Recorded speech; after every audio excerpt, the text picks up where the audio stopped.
நான் ஒரு கல்வி உளவியலாளர். என்னோட எக்ஸ்பீரியன்ஸ் இந்த ஃபீல்டில் 15 இயர்ஸ். இந்த 15 ஆண்டுகள்ல குழந்தைகள்கிட்ட என்ன மாதிரியான வித்தியாசங்களை நான் பார்த்துருக்கேன் அப்படின்னா, இன்னைக்கு இருக்கக்கூடிய குழந்தைகளுக்கு மெமரி இஷ்யூஸ் இருக்கு. படிக்கிறது ஞாபகத்துல இல்ல.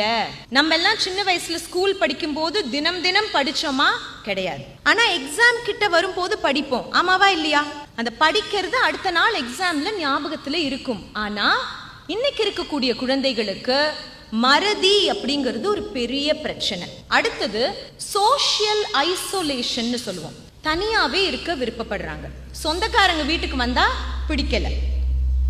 ஸ்கூலுக்கு தினம் தினம் போறது ஒரு பெரிய கஷ்டம். அந்த மாதிரி அப்ப சோஷியல் ஐசோலேஷன் அப்படிங்கிறது வளர்ந்த நாடுகள்ல ரொம்ப ரொம்ப அதிகம். வளர்ந்துட்டு இருக்கிற நாடுகள், இந்தியா, இலங்கை போன்ற வளர்ந்துட்டு இருக்கிற நாடுகள்ல இருக்க குழந்தைகளுக்கும் சோஷியல் ஐசோலேஷன் அதிகரிச்சுக்கிட்டு வருது. 5 வளையாதது 50 வளையாது.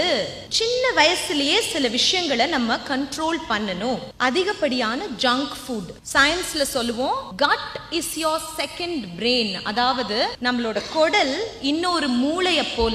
மூளை நல்லா வேலை செய்யணும்னா குடலுக்கு போற விஷயங்கள் கரெக்டா இருக்கணும். காய்கறி சாப்பிடாத குழந்தைகள், அதிகப்படியா இனிப்பு வகைகள் சாப்பிடக்கூடிய குழந்தைகள், இவங்களுக்கு மூளையில பாதிப்பு ஏற்படுது. என்ன விதமான பாதிப்பு ஏற்படுது அப்படின்னா ADHD, Attention Deficit Hyperactivity Disorder.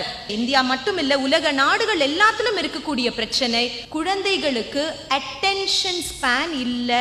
ஏன் இல்ல? ஒரு 20-30 வருடங்களுக்கு முன்னாடி குழந்தைகள் பார்க்கக்கூடிய கார்ட்டூன்ஸ் ஸ்லோவா இருந்தது.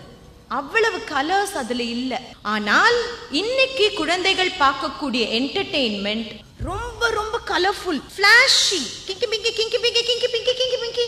அதுக்கு பிறகு அவங்க பார்க்கக்கூடிய டிக்டாக் ரீல்ஸ், யூடியூப் ஷார்ட்ஸ், இது அவ்வளவுமே 30 செகண்ட், 45 செகண்ட், ஒரு நிமிஷம், அடுத்தது அடுத்தது அடுத்தது அடுத்தது.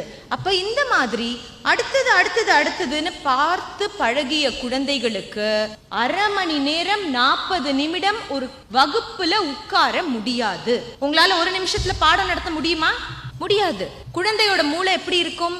வீட்டுல வீடியோவா பார்த்துக்கிட்டு இருக்க பிள்ளைங்க போனையே வச்சுக்கிட்டு, டிவியவே வச்சுக்கிட்டு விளையாடவே போறது இல்ல மிஸ், அவங்க எந்த நேரம் போன்லயே தான் இருக்கிறாங்க அப்படின்னு சொல்ற பேரண்ட்ஸ் எத்தனையோ பேர் இருக்கிறாங்க. அப்படி இருக்கிற பிள்ளைகளுக்கு வகுப்புல நீங்க பாடம் எடுக்கும் போது ஓம்னு சொல்லவும் தலையாட்ட முடியாது, பண்ண மாட்டாங்க, அப்படியே உட்கார்ந்து பார்ப்பாங்க. உண்மையா சொல்லணும்னா ஜெஃப்னால இந்த